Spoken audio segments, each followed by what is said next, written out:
केतिरा ॿारनि जा वालिदैन महफ़िल में मौजूदु आहिनि ऐं ॿारनि जे मसाइल सां तव्हां पाण वाक़ुफ़ु थियो। केॾी शदीद तरीन गर्मी आहे ऐं पीअण जो पाणी जो इंतज़ाम या ॿिया मसाइल जेके अर्ज़ु कया विया तव्हांजी ख़िदमत में, त मां उमेद रखां थो त इंशाअल्लाह तव्हां सां गॾिजी आईंदा पंहिंजे हिन स्कूल खे पंहिंजो स्कूल सम्झी जीअं पंहिंजे घर लाइ गॾियल कोशिशि कंदा आहियूं, घर जा मसाइल जेके आहिनि उन्हनि जे लाइ गॾिजी असां कोशिशि कंदा आहियूं, त ईअं इंशाअल्लाह डॉक्टर मोदी साहब वीचारे चयो ईअं त को मसइलो कोन्हे, जेकॾहिं असां गॾिजी कयूं त घणो कुझु करे सघूं था ऐं इंशाअल्लाह कंदासीं गॾिजी त जीअं असांजो स्कूल शाद ऐं आबाद रहे। सुबुह जो उथी नेरनि कनि था, पोइ स्कूल ॾांहुं वञनि था, अबे अमड़ जे अखियुनि जो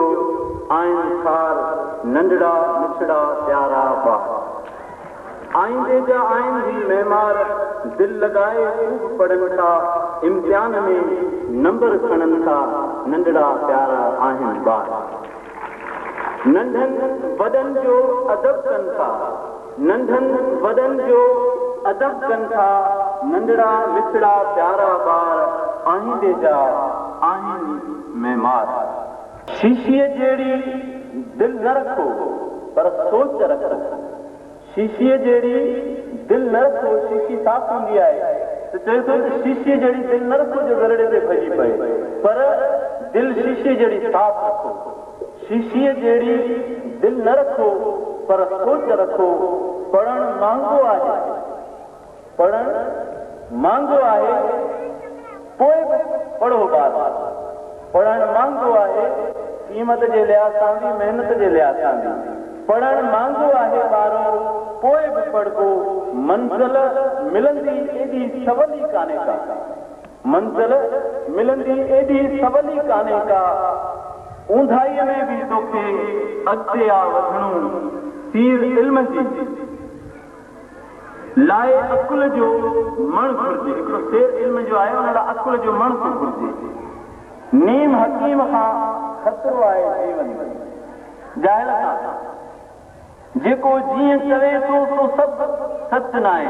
ॿियनि जे वाक्यनि मां बि सिखणो आहे, सिखो ऐं फिरायो, महिनत करी हा पास थिए हा, महिनत करे हा पास थिए हा,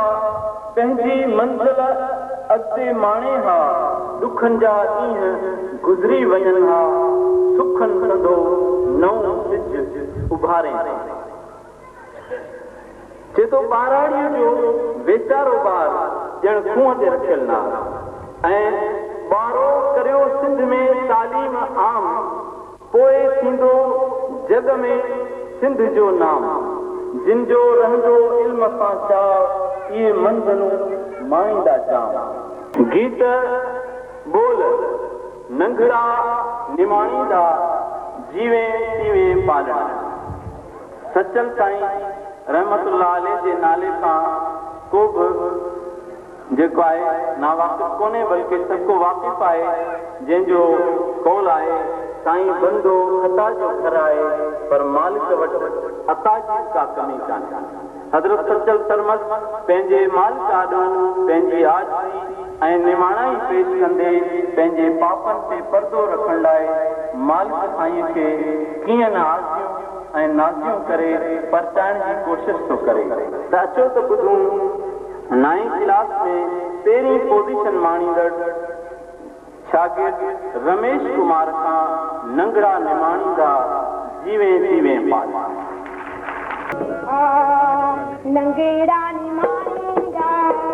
जीवे जीवे पालणा।